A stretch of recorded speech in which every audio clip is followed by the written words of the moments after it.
জবানে পড়তে একেবারে কোনো কষ্টই হয় না। আর কিন্তু যখন নেকামলের পাল্লায় যখন এটা ওজন দেওয়া হবে তখন ওজনের পাল্লা হয়ে যাবে ভারী। কালিমাগুলো কি, শব্দগুলো কি? সুবহানাল্লাহি ওয়া বিহামদিহি, সুবহানাল্লাহিল আযীম। বলেন আমার সাথে, সুবহানাল্লাহি ওয়া বিহামদিহি, সুবহানাল্লাহিল আযীম। এ ভাইরা, বয়স তো 70-80 হয়ে গেছে রে ভাই। হ্যাঁ, 70-80 মানে কি? কবরের পাড়ে আছি, কবরের পাড়ে আছি। যে কোনো মুহূর্তে কবরের পাড় থেকে কবরে যাইয়ে শুতে হবে। তো কি নিয়ে যাব? আমার সম্বল কি? আমার সামানা কি? আমার গায়ে এখন দামি জামা আছে, পকেটে টাকা আছে, জামাও থাকবে না, টাকাও সঙ্গে থাকবে না, গেঞ্জিও থাকবে না, দামি পাগড়িও থাকবে না, সুন্দর টুপিটাও থাকবে না, দামি পায়জামাটাও থাকবে না, সব খুলে রেখে দিবে। শুধু কাফনের কাপড়, 3খানা কাফনের কাপড়, মেয়ে লোক হলে 5খানা, আর পুরুষ হলে 3টা কাপড়ের প্যাকেট করিয়া কবরের জগতে শোয়া দিবে। কি নিয়ে যাব ভাই? এই যে গত রবিবারে নাকি সোমবারে আমাদের বাড়ির পাশে ইমাম সাহেবুল সিংবে মাওলানা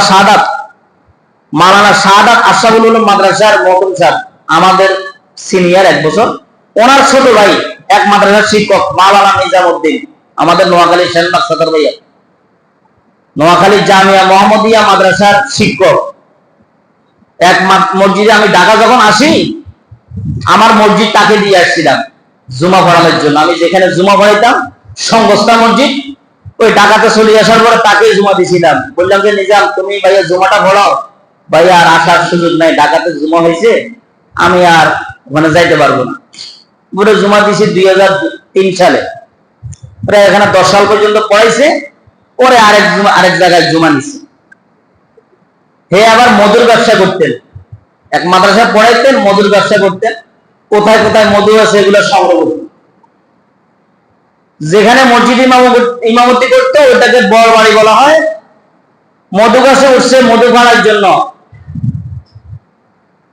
রবিবারে সকালবেলায় আমার মামা, গতকালকে আমার আম্মা এবং আমার মামা উমরার উদ্দেশ্যে গেছেন গতকালকে। তো মামায়ের বাড়ির থেকে যখন বের হয়,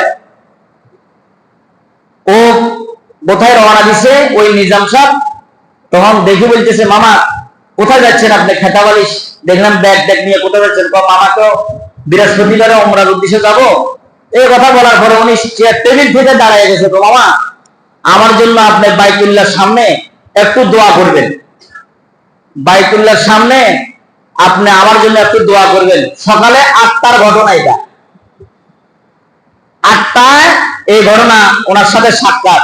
11টা বাজে মধু গাছে উঠছে, ঠেল ভাঙে ফুকুরের গাটে পড়ে মাথার মগজ একদম ছিন্ন বিচ্ছিন্ন হয়ে ওই জায়গায় ইন্তেকাল করছে।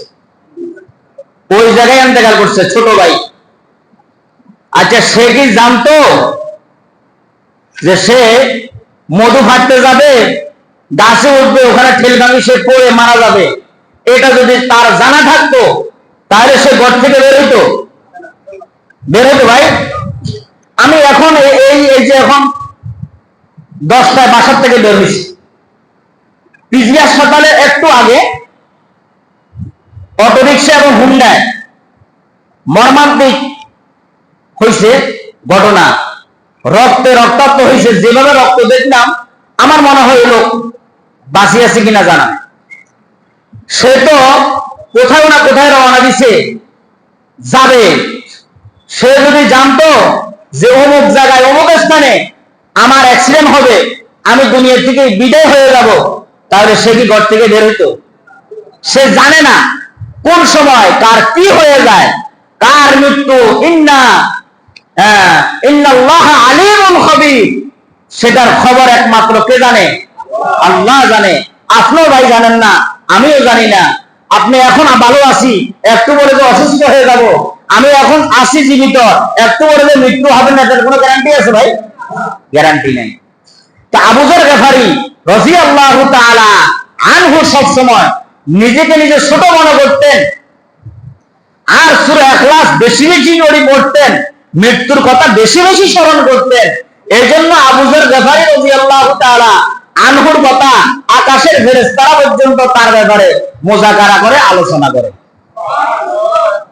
ওই আমাদের ব্যাপারে তো আলোচনা নাই, আমাদের ব্যাপারে সমালোচনা বেশি। আমাদের দোষের যদি হিসাব করা হয়, তো হিসাব গুলার কাগজ যদি স্তূপ করা হয়, মোহাম্মদপুর বসিরা জায়গা ধরবে না। দোষের যদি কাগজগুলো এক জায়গায় কাগজে উল্লেখ করা হয়, এত দোষ নিয়ে যদি কবরে যাই, তো কবরে কি অবস্থা হবে? কবরের আযাব, সুআলু মুনকারিন ওয়া নাকিরিন ওয়া আযাবুল কবর ওয়া তানঈমুহু হাক্কুন।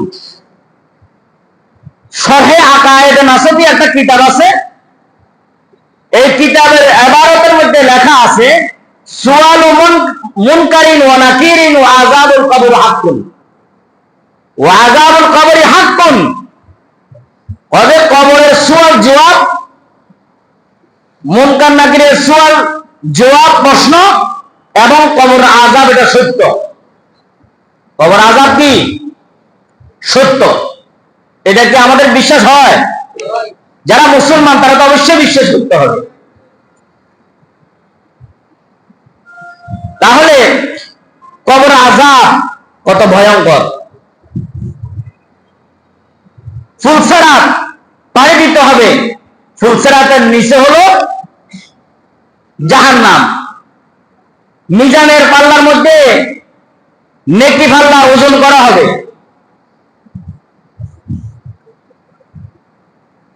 আমার আমলনামা কি অবস্থা, আমার এই যে আমল আছে, এই আমল দিয়ে আমি কি জান্নাতে যাইতে পারবো কিনা। আজকে তো জুমার দিন, বড় দামি। গরিবদের জন্য আল্লাহ রাসূল বলছেন এটা হজের দিন। হজের দিন বলা হয়েছে না? ফেরেশতারা মসজিদের গেটে, ফেরেশতারা আপনার আমি দেখতেছি না, ফেরেশতারা আপনার আমার নাম লিস্টি করতেছে। যতক্ষণ পর্যন্ত আল্লাহ তাআলা যদি তৌফিক দেয়, আমি খুতবা দেওয়ার আগ পর্যন্ত তালিকা করবে। আপনার আমার নাম, ঠিকানা, বাড়ির নাম, ডাক নাম্বার, RS CS BS খতিয়ান সহ, বাড়ির নাম্বার সহ, কে কোন বাড়ি থেকে আসছে, কোন জায়গা থেকে আসছে, সব তালিকাভুক্ত করা হবে। কি ভাই? এই যে আমি তো আজকে প্রায় 1 বছর জমা পড়াই দিচ্ছি, আমি আমার মুসল্লিদেরকে এখনো ঠিক করতে পারিনি। আমার কষ্ট, মনের মধ্যে জ্বালা, বেদনা, খুব কষ্ট লাগে। জুমার দিন আমরা গরিবদের জন্য হজের দিন বলা হয়েছে। জুমা মানে কি? জমা হওয়া, একত্রিত হওয়া, মিলিত হওয়া। যে জুমা পড়লো তার গুনাহ মাফ হয়ে গেল। গুনাহ বলতে, গুনাহ তো 2 ধরনের আছে, একটা সগীরা গুনাহ, একটা কবিরা গুনাহ। কবিরা গুনাহ তওবা ছাড়া মাফ হয় না। আর সগীরা গুনাহগুলা নামাজ পড়লে, ওযু করলে, এগুলা কি হয়? আল্লাহ তাআলা মাফ করে দেয়। এই যে জুমার দিন আমরা আসছি, অনেকের মাথায় টুপিও নেই, অনেকে হাফ শার্ট, হাফ গেঞ্জি গায়ে দিয়ে আসছি। ঠিক মতন ওযু করলে করছি, না করলে নাই। ওযু হইলেও হয়েছে, না হইলে নাই। বেখবরে ওযু করছে। ভালো করে চিন্তা চেতনা নিয়া, আল্লাহ তাআলার ধ্যান, খেয়াল, মহাব্বত, আজমত নিয়ে যে ওযু করব, মসজিদে মহাব্বত নিয়ে আগে আসবো, ইমাম সাহেবের কাছাকাছি বসবো, এরকম দরদ মহাব্বত মাথা কয়েকজনের ভিতরে আছে। জুমার দিন হইছে, মসজিদে আসলাম, নামাজ পড়লাম, চলে গেলাম, হইলো না হইলে নেই। কি ভাই? এরকম নেকামল দিয়া জান্নাতে যাইবেন, এটা কি এত সহজ? এই জন্য একটু চিন্তা করবেন, আমি কি রে, আমার ভাই, আমার বন্ধু, আমার পড়োশি, আমার প্রতিবেশী উনি কি সুন্দর জামা গায়ে দিয়া, মাথায় টুপি দিয়া, সুন্দর সুরমা দিয়া, আতর লাগাইয়া আল্লাহ পাকের ঘরে আসছে। আল্লাহ পাকের ঘরে তারাই তো আছে যারা আল্লাহ পাকের মেহমান। বন্ধু বন্ধুর বাড়িতে যখন যায়, দামি পোশাকটা পরে যায়, দামি জামাটা পরে, দামি পারফিউমটা লাগায়, দামি